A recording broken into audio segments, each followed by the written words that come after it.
Bonjour à tous et bienvenue, Dr Ba, pharmacien.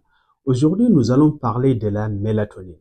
La mélatonine, est-ce que ça fait réellement dormir ou tout simplement est-ce un placebo? Comment et quand le prendre? Nous répondrons à toutes ces questions dans un instant.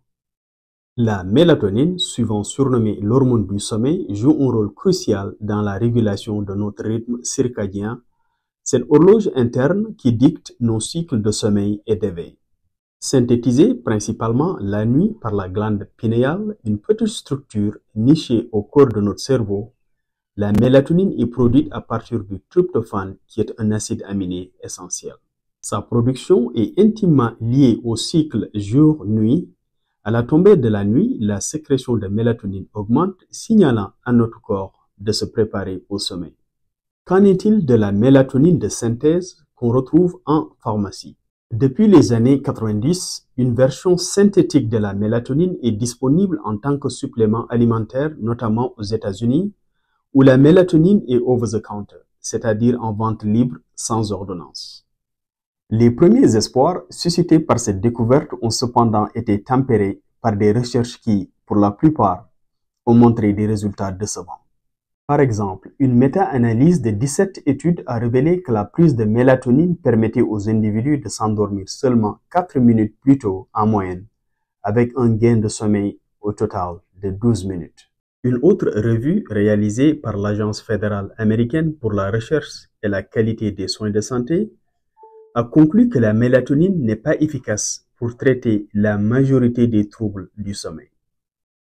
Néanmoins, il existe quelques exceptions notables, notamment chez les personnes souffrant de troubles du rythme circadien où la phase de sommeil est retardée au-delà des heures habituelles de sommeil.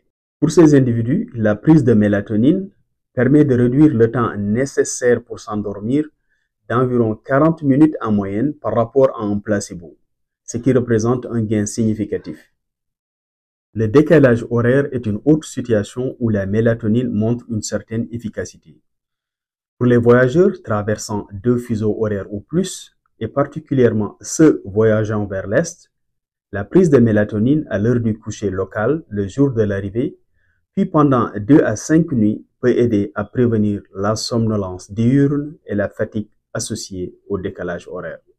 Qu'en est-il des effets secondaires? Comme tout médicament, la mélatonine n'est pas exempte d'effets secondaires. Parmi les effets indésirables les plus courants, des nausées, des maux de tête, des étourdissements.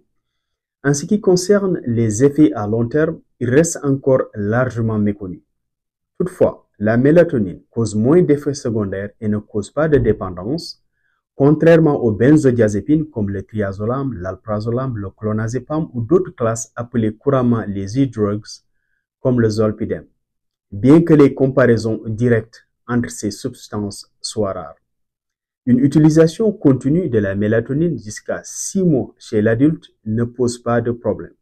Contrairement à certains sédatifs, la prise de mélatonine ne semble pas inhiber la production naturelle de cette hormone par le corps. De plus, bien que les taux de mélatonine diminuent avec l'âge, des études spécifiques sur son utilisation chez les personnes âgées sont encore très limitées. Néanmoins, l'Agence européenne des médicaments a approuvé l'utilisation de la mélatonine à libération prolongée ou circadienne pour traiter l'insomnie primaire caractérisée par une mauvaise qualité du sommeil chez les personnes de 55 ans et plus. Chez les enfants, la mélatonine a été étudiée principalement pour l'insomnie chronique, bien que ces études soient limitées à des périodes de 4 semaines.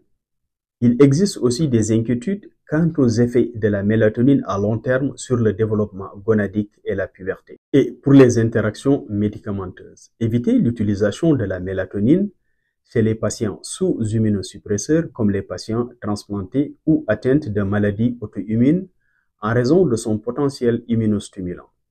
De même, en raison de son activité anticoagulante présumée, il est conseillé de ne pas utiliser la mélatonine chez les patients souffrant de troubles de la coagulation et de faire preuve de prudence en cas d'association avec des anticoagulants ou des antiplaquettaires.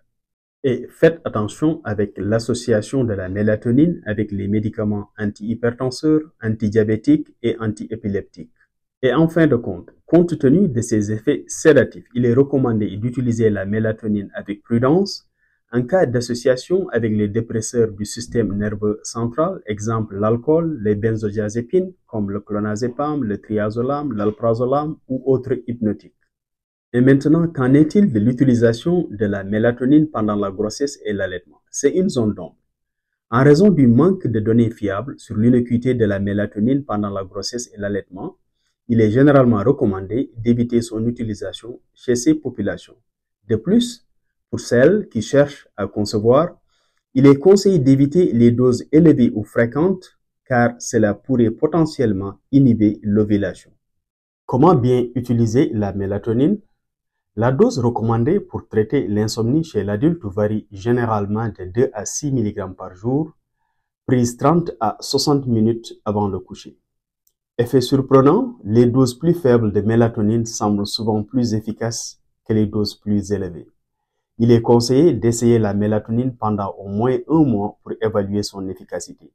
Si la mélatonine est arrêtée, il n'y a pas de risque d'effets secondaires liés au sevrage brusque ou d'effet rebond. C'est donc un médicament relativement bien toléré et sans effet secondaire majeur. Et enfin, pour ceux qui se demandent s'ils doivent choisir une formule à libération immédiate ou prolongée, la libération immédiate est souvent préférée, surtout pour combattre le décalage horaire, car elle imite mieux la sécrétion naturelle de la mélatonine. Alors, pour ce qui est de la qualité des produits, et cela s'adresse surtout à ceux qui ont accès au marché nord-américain où la mélatonine est en vente libre.